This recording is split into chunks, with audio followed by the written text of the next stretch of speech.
আমাদের পৃথিবীর মহাসাগরগুলি প্রায় ৩৬১ মিলিয়ন বর্গ কিলোমিটার জুড়ে বিস্তৃত। এই বিশাল এলাকা আমাদের পুরো পৃথিবীর ৭১% অংশ দখল করে রেখেছে। কোটি কোটি কিলোমিটার জায়গা জুড়ে ছড়িয়ে থাকা এই সাগরের গভীরে অসংখ্য রহস্য লুকিয়ে রেখেছে। কোথাও বিশ্বের সবচেয়ে বড় আর ভয়ঙ্কর সব প্রাণী, আবার কোথাও হাজার হাজার বছর আগে তলিয়ে যাওয়া গোটা শহর। এই সমুদ্রগুলি নানা রকম রহস্যে ভরপুর। আর এই সব রহস্যের মধ্যে যদি সবচেয়ে রহস্যময় কোনো একটা জায়গার নাম উঠে আসে, তাহলে সেটি হলো মারিয়ানা ট্রেঞ্চ। এটি হলো এখনও পর্যন্ত খুঁজে পাওয়া সাগরের সবচেয়ে গভীর অংশ, যা প্রস্থে মাত্র ৬৯ কিলোমিটার এবং লম্বায় ২৫৫০ কিলোমিটার পর্যন্ত বিস্তৃত। এই গভীর খাতটি মারিয়ানা দ্বীপপুঞ্জের পূর্বে পশ্চিম প্রশান্ত মহাসাগরের তলদেশে অবস্থিত। এখানে সাগরের গভীরতা এতটাই বেশি যে সেটি পৌঁছে যায় প্রায় ১১,০০০ মিটার বা ১১ কিলোমিটার পর্যন্ত। এমন জায়গায় পৌঁছানো এতটা সহজ ব্যাপার নয়, তাই সমুদ্রের ভেতরে পাঠানো হয় হাজার হাজার সিগন্যাল। আর সেই সিগন্যাল যখন তলদেশে গিয়ে প্রতিধ্বনি হয়ে ফিরে আসে, তখন জাহাজে বসানো যন্ত্রের মাধ্যমে ধরা হয় সেই সিগন্যাল। এভাবেই তৈরি করা হয় সাগরের তলদেশের মানচিত্র, যাকে আমরা বলি সোনার স্ক্যানিং। যে জাহাজটি প্রথম মারিয়ানা ট্রেঞ্চ আবিষ্কার করেছিল তার নাম ছিল HMS চ্যালেঞ্জার, কারণ মানুষ তখন এমন এক গভীরতায় পৌঁছে গিয়েছিল যেখানকার চারদিক শুধু ঘন অন্ধকার আর চারপাশে প্রবল জলচাপ। জলচাপ এতটাই বেশি ছিল যা ছিল প্রায় ১৬,০০০ PSI। কিন্তু সবচেয়ে অবাক করার বিষয় হলো এই তীব্র অন্ধকার আর প্রবল চাপের মাঝেও জীবনের অস্তিত্ব রয়েছে। এখনও পর্যন্ত প্রায় ৫,০০০ ধরনের প্রাণী দেখা গেছে এই মারিয়ানা ট্রেঞ্চে, যেগুলি শুধু এখানেই পাওয়া যায়, পৃথিবীর আর কোথাও নয়। বিশ্বাস করেন বিশ্বের সবচেয়ে বড় আর ভয়ঙ্কর হাঙর মেগালোডনও এখানেই বেঁচে আছে।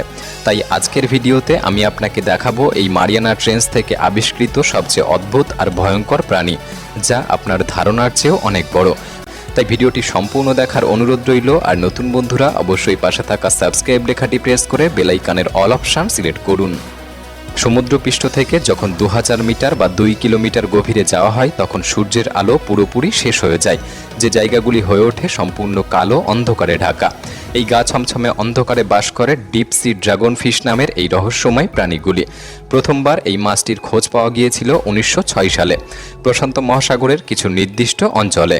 তার আগ পর্যন্ত বিজ্ঞানীরা এই মাছ সম্পর্কে কিছুই জানতেন না।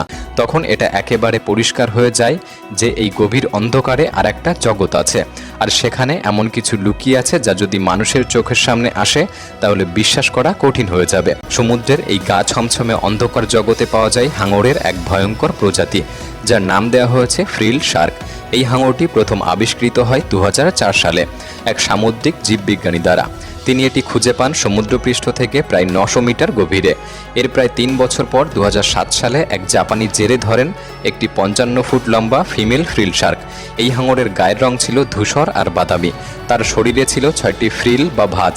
সেই মারিয়ানা ট্রেঞ্চে আরেক ভয়ঙ্কর হাঙরের সন্ধান পাওয়া যায়।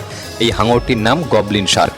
প্রথমবার এই হাঙর খুঁজে পাওয়া গিয়েছিল ১৮৯৮ সালে মেক্সিকো উপসাগরে একটি জর্ডান পরিবার দ্বারা খুঁজে পাওয়া যায়। শিকার করার সময় এই হাঙর তাদের চোয়ালের ঠিক সামনের অংশ, যেটা খুব সংবেদনশীল, সেটা দিয়ে শিকার শনাক্ত করে। তারপর তাদের চোয়াল মুখ থেকে অনেকটা এগিয়ে এনে শিকারকে ধরে ফেলে। এমনভাবে শিকার করে যেন দেখে মনে হয় কোনো এলিয়ান মুভির অংশ হতে পারে। এ নিয়ে কোনো সন্দেহ নেই যে মারিয়ানা ট্রেঞ্চ সত্যি এক রহস্যে ঘেরা জায়গা, যেখানে ভয়ঙ্কর সব প্রাণী লুকিয়ে আছে, আর যেগুলি আজও পুরো পৃথিবীকে বিস্ময়ে ভরিয়ে দিচ্ছে। কিন্তু সব কিছুকে ছাপিয়ে গিয়ে সবাই চমকে ওঠে তখন, যখন ৯,০০০ বছর পুরনো গিরগিটির মতো এক সামুদ্রিক প্রাণী খুঁজে পাওয়া যায়। একবার সমুদ্রের ৯ কিলোমিটার গভীরে একটি মাছ দেখতে পাওয়া গিয়েছিল, যার দৈর্ঘ্য ছিল মাত্র ১২ ইঞ্চি।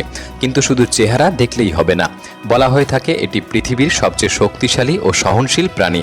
যেমনটা আমরা ডাইনোসরদের সবচেয়ে শক্তিশালী প্রাণী বলে মনে করতাম, এই মাছ, যার নাম স্নেল ফিশ, তা অনেক দিক থেকেই একটি ডাইনোসরের থেকেও বেশি শক্তিশালী। মারিয়ানা ট্রেঞ্চের এই স্নেল ফিশ এমন এক গভীরতায় বাস করে যেখানে জলের চাপ প্রায় ১৬,০০০ PSI।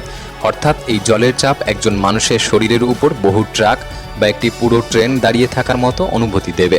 এমন চাপের মাঝেও এই মাছ ১,৭০,০০০ কেজি ওজন সহ্য করতে পারে, যা একটি বোয়িং ৭৭৭ বিমানের থেকেও বেশি।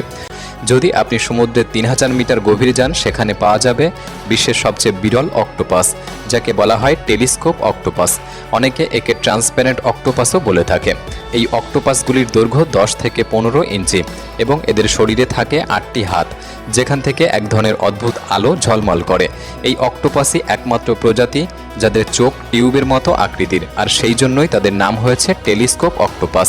এছাড়াও এখানে আরেকটি আশ্চর্যজনক মাছ দেখতে পাওয়া যায়, যার নাম ব্যারেল আইফিশ। এই মাছটি মাত্র 6 ইঞ্চি লম্বা এবং এর মাথাটি পুরোপুরি স্বচ্ছ।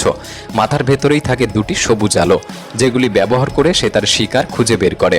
এই মাছ প্রায় 2800 মিটার গভীর পর্যন্ত ডুব দিতে পারে এবং গভীর সমুদ্রের এক রহস্যময় প্রাণী হিসেবে বিজ্ঞানীদের কৌতূহলের কেন্দ্রবিন্দু। যেমন এই ছবিটি একবার দেখুন। এটি হলো স্থলের সবচেয়ে বড় প্রাণী আফ্রিকান হাতি, আর এই ছবিতে যে প্রাণীটি দেখা যাচ্ছে এটি হলো জলের সবচেয়ে বড় প্রাণী নীলতিমি, যে আফ্রিকান হাতির ওজন নীলতিমির লেজের ওজনের কাছাকাছিও নয়। তবে শুধু নীলতিমিই নয়, এই বিশাল জেলিফিশটিকে দেখুন। এর ওজন প্রায় 10টি হাতির সমান, আর এই দৈত্যাকার স্কুইড এটি প্রায় 4টি আফ্রিকান হাতির সমপরিমাণ। কিন্তু আপনি কি জানেন সমুদ্রের এই প্রাণীগুলি কেন স্থলের প্রাণীদের থেকে বড় হয়? তারা কোনো না কোনো বিশেষ সুবিধা তো পায়। বিজ্ঞানীরা জানিয়েছেন সমুদ্রের জলে স্থলের থেকে তুলনামূলকভাবে বেশি অক্সিজেন থাকে এবং আমাদের স্থলে দিন দিন অক্সিজেনের পরিমাণ কমে যাচ্ছে। প্রায় 400 কোটি বছর আগে পৃথিবীর বাতাসে অক্সিজেনের পরিমাণ ছিল 30%, আর আজ তা কমে দাঁড়িয়েছে মাত্র 13%। আর সেই কারণেই ধীরে ধীরে ডাইনোসরের মতো বড় প্রাণীরা বিলুপ্ত হয়ে গেছে।